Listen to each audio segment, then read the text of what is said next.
Hello बच्चों, let's first read this question. Which are correct to describe viruses? First statement, simple and unicellular organisms. Second statement, contain DNA or RNA enclosed by a protein coat. Third statement, possess own metabolic system and respond to stimuli. Fourth statement, maintain genetic continuity and undergo mutation. तो हमको बताना है इन चारों statement में से कौन से दो स्टेटमेंट करेक्ट है फॉर वायरसेस.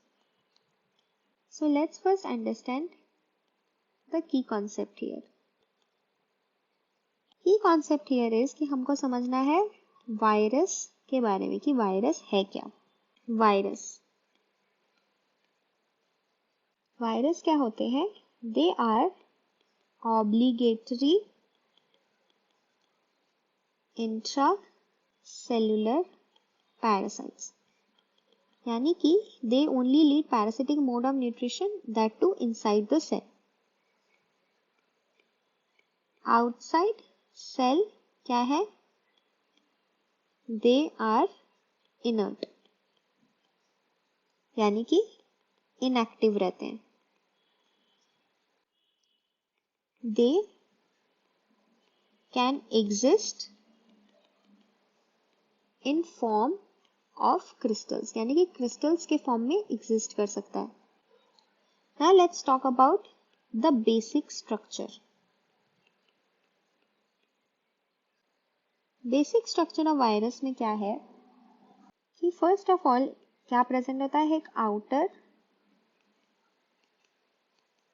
प्रोटीन कोट जिसको हम कहते हैं capsid.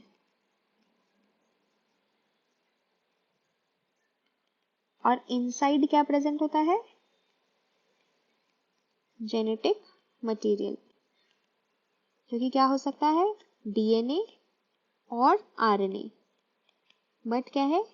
But never both. Next feature जो है वो है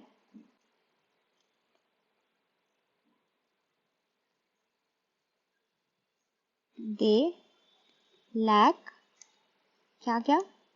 न्यूक्लियस नहीं होता वायरस के पास. कोई भी सेल्यूलर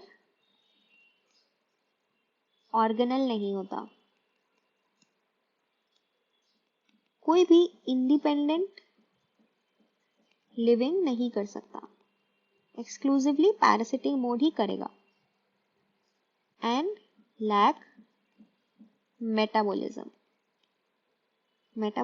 ही लैक करता है. So now let's discuss the options. First statement जो दिया हुआ है वो है simple and unicellular organisms.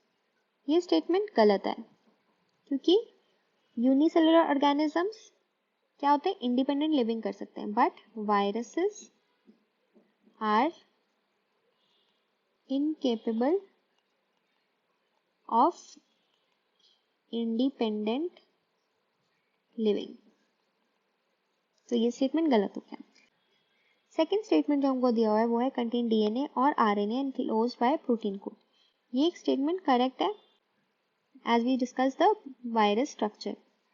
Third statement जो है possess own metabolic system and respond to stimuli. ये स्टेटमेंट गलत है. They do not have metabolic system. Fourth statement जो है maintain genetic continuity and undergo mutation. ये स्टेटमेंट करेक्ट है because genetic continuity के लिए क्या है? इनके पास डीएनए या आरएनए है विच कैन म्यूटेट और क्या कर सकता है? जेनेटिक कंटिन्यूटी मेंटेन कर सकता है. So the most appropriate answer is option B, statement 2 and 4. I hope you understood. Best of luck.